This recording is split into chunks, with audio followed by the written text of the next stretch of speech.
সম্মানিত দিনী ভাই বোন, আল্লাহু আকবার।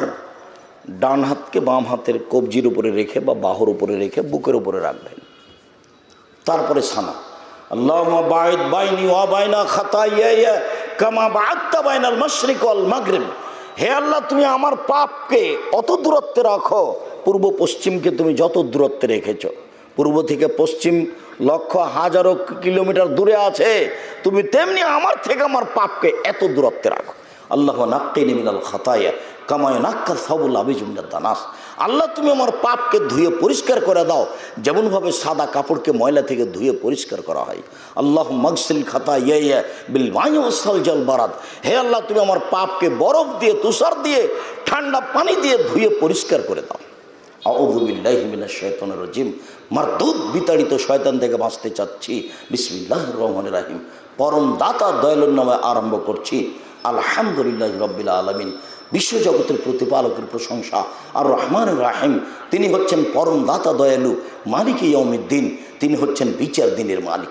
ইয়াকা না'বুদু, একমাত্র তোমার ইবাদত করি। ওয়া ইয়াকা নাস্তাঈন, একমাত্র তোমার কাছে সাহায্য চাই। ইহদিনাস সিরাতাল মুস্তাকিম, তুমি আমার একটা কথা শোনো। ইহদিনাস সিরাতাল মুস্তাকিম, তুমি আমার একটা কথা শোনো। তুমি আমাকে সোজা সরল সঠিক পথ দেখাও। সিরাতাল্লাযীনা আন'আমতা আলাইহিম, ওদের পথ তুমি দেখাবা। যাদের অনুগ্রহ করেছো, যাদের উপরে যাদের ভালোবেসেছো, তাদের পথ দেখাও। গায়রিল মাগদুবি আলাইহিম ওয়ালাদ-দাল্লিন, ওদের পথ দেখায় না যাদের প্রতি অভিশপ্ত, যাদের প্রতি তুমি অসন্তুষ্ট, যারা অভিশপ্ত, যারা ভ্রান্ত পথভ্রষ্ট, ওদের পথ তুমি দেখায় না। আমিন। দীর্ঘ সময় ধরে তোমার দরবারে যে প্রার্থনা করলাম সেটা তুমি কবুল করো। সূরা ফাতিহা কিন্তু ব্যতিক্রম দোয়া। দোয়ার জগতে এত দামি দোয়া পৃথিবীতে নেই, যার জন্য ইমাম থাকলেও সূরা পড়বে, মুক্তাদি হলেও পড়বে, জামাতে হলেও পড়বে, একাই হলেও পড়বে, কেরাত জোরে হলেও পড়বে, ধীরে হলেও পড়বে, সব সময়তে সূরা ফাতিহা পড়বে। সূরা ফাতিহা পড়তে বাধ্য।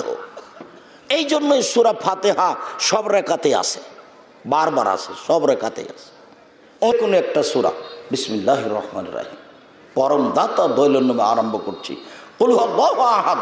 হে নবী, আপনি বলুন আল্লাহু একক, আল্লাহু সামাদ, তিনি নিরপেক্ষ মুখাপেক্ষীহীন। সমাদের আজকে ব্যাখ্যা শুনছিলাম।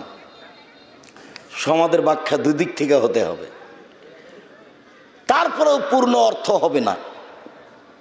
আল্লাহ হলেন নিরপেক্ষ মুখাপেক্ষীহীন, তার সাথে আরেকটা করতে হবে, পৃথিবীর সব কিছু কার মুখাপেক্ষী? আল্লাহর। তাহলে একটা মোটামুটি অর্থ করা যাবে, আজকে বুঝতে পারলাম। দুই দিক থেকে অর্থ করলে এটা একটা পূর্ণতায় যেতে পারে। আল্লাহু সামাদ, আল্লাহ নিরপেক্ষ মুখাপেক্ষীহীন। লাম ইয়ালিদ, তিনি কাউকে জন্ম দেননি। ওয়ালাম ইউলাদ, তিনি কারো থেকে জন্ম নেননি। ওয়ালাম ইয়াকুল লাহু কুফুয়ান আহাদ, তার সমকক্ষ কেউ নেই। আল্লাহু আকবার। হাতটি ওইভাবে উঠাবেন ওই পর্যন্ত যেভাবে উঠিয়েছিলেন। তারপরে আপনি চলেন রুকুতে যাই। রুকুতে গিয়ে হাত দুটি রডের মতো সোজা থাকবে, আঙ্গুলগুলি খোলা খোলা থাকবে, কোমর থেকে সামনের ওজন হাতের উপরে থাকবে, মাথা উঁচুও হবে না, মাথা নিচুও হবে না। একাধিক সহি হাদিস, পিঠের লম্বা হাতটা একবারে সোজা হয়ে থাকবে। আপনি বলবেন সুবহান রাব্বিল আযীম। উঁচু আল্লাহর পবিত্রতা বর্ণনা করছি, একবার দুবার নয়, 3 বার 5 বার 10 বার, এক হাদিসও ঠিক নয়, যে যা পারে। আরো অনেক দোয়া আছে, সেগুলো আপনি বলেন। সুবহানাকাল্লাহুম্মা রাব্বানা ওয়া বিহামদিকা আল্লাহুম্মা ইগফিরলি। হে আল্লাহ, তোমার প্রশংসা সহকারে পবিত্রতা বর্ণনা করছি, তুমি আমাকে ক্ষমা করো। সুবহুন কুদ্দুসুন রব্বুল মালাইকাতুর রূহ, এই দোয়া আপনি পড়তে পারেন একাধিকবার। তারপরে চলেন সামি আল্লাহু লিমান হামিদা, রব্বানা লাকাল হামদ হামদান কাসীরান তাইয়িবান মুবারাকান ফি। আল্লাহ ওই লোকের প্রশংসা শুনলো যে তার প্রশংসা করলো, খুব তার প্রশংসা, মঙ্গলময় বরকতময় তার প্রশংসা। মিলা সামাওয়াতে, আকাশ পরিমাণ প্রশংসা, মিলাল আরজ, জমিন পরিমাণ প্রশংসা, মিলামা বাইনাহুমা, আকাশ জমিনের মধ্যে যে ফাঁকা রয়েছে এই পরিমাণ প্রশংসা, মিলামা শাইতা মিন শাইইন বাদ, তুমি যত চাও তত তোমার প্রশংসা। দাঁড়িয়ে দাঁড়িয়ে বলবেন, একবার ওইভাবে স্টিল দাঁড়িয়ে থাকবেন, হাতটা ছেড়ে দিয়ে, হাত পুনরায় বুকে বাঁধবেন না। আমাদের এই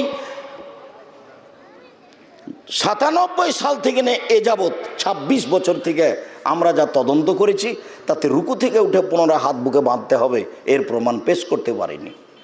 যারা অরিজিনাল আরবি তাদের মধ্যে যিনি আলবানী, রাসের উদ্দিন আলবানী রাহিমাহুল্লাহ, পৃথিবীর শ্রেষ্ঠ বিদ্বান, উনি এটাকে নিকৃষ্ট বেদাত বলেছেন পুনরায় হাত বাঁধা।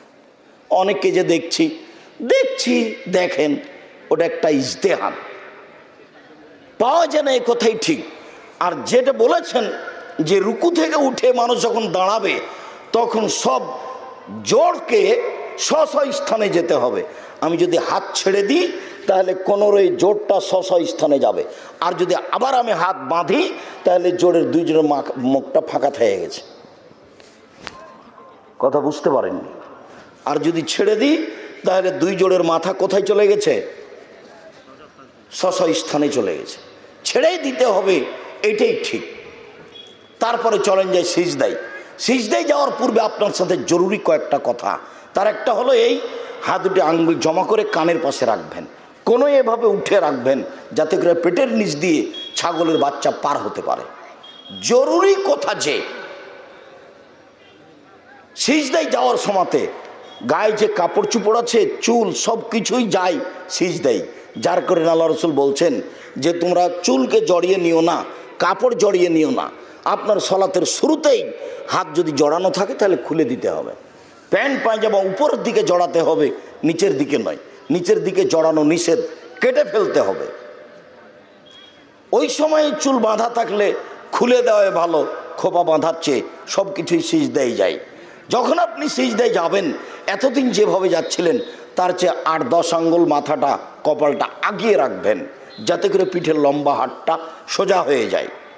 রাসূল সাল্লাল্লাহু আলাইহি ওয়াসাল্লাম বলছেন আমাকে 7 হাড়ের উপরে সিজদা করতে বলা হয়েছে।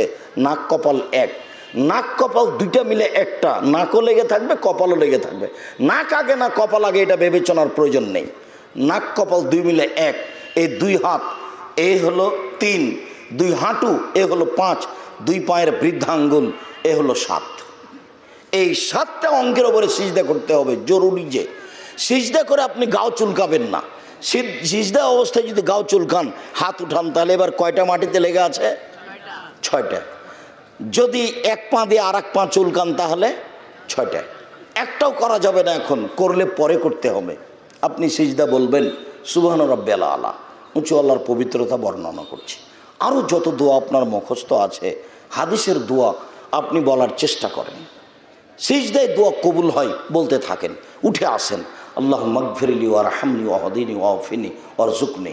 আল্লাহ তুমি আমাকে হেদায়েত দাও, আল্লাহ তুমি আমার প্রতি দয়া করো, আল্লাহ তুমি আমাকে খেতে দাও, আল্লাহ তুমি আমাকে ক্ষমা করো। 2 সিজদার মাঝে অনেক দোয়া আছে, তার আর একটা আছে রব্বিক ফিরিলি, আল্লাহ তুমি আমাকে ক্ষমা করো, আল্লাহ তুমি আমাকে ক্ষমা করো, একাধিকবার। আবার সিজদায় যান, সিজদায় এভাবে থেকে যান। রাসূল সাল্লাল্লাহু আলাইহি সাল্লাম বলছেন, সাহাবী যা বলছেন তাতে রাসূল সাল্লাল্লাহু আলাইহি সাল্লামের সলাতে রুকু, সিজদা, মাখালাল কিয়ামে ওয়াল কউদে, আত্তাহিয়াতুর বৈঠক আর দাঁড়িয়ে থাকার বৈঠক, এ ব্যতীত সবই সমান। যতটুকু সিজদায় থেকেছে উঠে ততটুকু থাকবে, যতটুকু রুকুতে থেকেছে রুকু থেকে উঠে ততটুকু থাকবে। 2 সিজদার মাঝে বিরতি রাখবে ততটুকু। সবাই প্রায় সমান সমান। তার মানে সিজদা থেকে উঠে আপনি বসে থাকেন, আবার চট করে সিজদায় চলে গেলে এই সলাৎ কবুল হবে না। যেই পরিমাণ সিজদায় থেকেছেন কাছাকাছি ওই পরিমাণে উঠে বসে থাকবেন, তাহলে আপনার সলাৎ কবুল হবে। তাহলে রাসূলের পদ্ধতিতে হবে, তাছাড়া পদ্ধতিতে হবে না। আপনি এইভাবে আরেক রাকাত পড়েন। যদি আত্তাহিয়াতুর বৈঠক হয় তাহলে বাম পায়ের পাতার উপরে বসবেন, ডান পা খাড়ো করে রাখবেন। যদি সালামের বৈঠক হয়, সালাম 4 রেখাতে হয়, সালাম 3 রেখাতে হয়, সালাম 2 রেখাতে হয়, সালাম 1 রেখাতে হয়। সালামের বৈঠকেই নিতম্বের উপরে বসবেন। 4 রেখাতে সালাম জোহর আসর এশা, 3 রেখাতে সালাম মাগরিব, 2 রেখাতে সালাম ফজর, 1 রেখাতে সালাম বিতর। এসব জায়গাতে যখনই আপনি সালামের বৈঠক হিসাবে বসবেন তখন বাম পা ডান দিকে বের করে দিবেন, পিছনের উপরে নিতম্বের উপরে বসবেন আর ডান পা খাড়ো করে রাখবেন পাশে, আর বসে থাকবেন মাটির উপরে। বাম হাতের আঙ্গুলগুলি জমা জমা করবেন, আর ডান হাতের এই কনিষ্ঠ আঙ্গুল, কুঁড়ে আঙ্গুল এবং তার পরেরটা চেপে ধরবেন।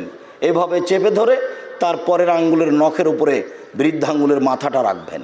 এভাবে গোলাকার করে এই আঙ্গুলটা, তর্জনী আঙ্গুলটা অবিরাম নড়াতে থাকবেন। একবার উঠাতে হবে, এরপর মানে পৃথিবীতে ভুয়া হাদিসও নেই, মানে যা জয় কিছুই নেই, এমনিতেই চলছে। সর্বদা নড়তে থাকবে। এর অর্থ হলো শয়তানকে আঘাত করা। আত্তাহিয়াতুলিল্লাহি ওয়াসসালাওয়াতু ওয়াত-তাইয়্যিবাত, সমস্ত ইবাদত আল্লাহর জন্য। আসসালামু আলাইকা আইয়ুহান নবী, হে নবী আপনার উপরে শান্তি অবতীর্ণ হোক। আসসালামু আলাইনা ওয়া আলা ইবাদিল্লাহিস সলিহিন, শান্তি আমাদের উপরে হোক, শান্তি ভালো মানুষের উপরে হোক। আশহাদু আল্লা ইলাহা ইল্লাল্লাহ ওয়া আশহাদু আন্না মুহাম্মাদান আবদুহু ওয়া রাসূলুহু, সাক্ষ্য দিচ্ছে আল্লাহ ছাড়া কোনো মাবুদ নাই, সাক্ষ্য দিচ্ছে মুহাম্মদ আল্লাহ রাসূল এবং তার বান্দা। আল্লাহুম্মা সাল্লি আলা মুহাম্মাদ ওয়া আলা আলি মুহাম্মাদ কামা সাল্লাইতা আলা ইব্রাহিম ওয়া আলা আলি ইব্রাহিম ইন্নাকা হামিদুম মাজিদ। হে আল্লাহ, তুমি মুহাম্মদ সাল্লাল্লাহু আলাইহি সাল্লাম ও তার বংশধরের প্রতি শান্তি অবতীর্ণ করো, যেমনভাবে ইব্রাহিম আলাইহিস সালাম ও তার বংশধরের প্রতি শান্তি অবতীর্ণ করেছিলে। তুমি প্রশংসনীয়, তুমি জ্ঞানী। আল্লাহুম্মা বারিক আলা মুহাম্মাদ ওয়া আলা আলি মুহাম্মাদ কামা বারাকতা আলা ইব্রাহিম ওয়া আলা আলি ইব্রাহিম ইন্নাকা হামিদুম মাজিদ। হে আল্লাহ, তুমি মুহাম্মদ সাল্লাল্লাহু আলাইহি সাল্লাম ও তার বংশধরের প্রতি বরকত নাজিল করো, যেমনভাবে তুমি ইব্রাহিম আলাইহিস সালাম ও তার বংশধরের প্রতি বরকত নাজিল করেছো। তুই প্রশংসনীয়, তুমি জ্ঞানী। এরপরে আপনার ইচ্ছা মতো দোয়া, তার মধ্যে একটা দোয়ায়ে মাসুরা, আল্লাহুম্মা ইন্নী যালামতু নাফসি যুলমান কাসীরা ফাগফিরলি মাগফিরাতাম মিন ইনদিক ওয়ারহামনি ইন্নাকা আনতাল গাফুরুর রহিম।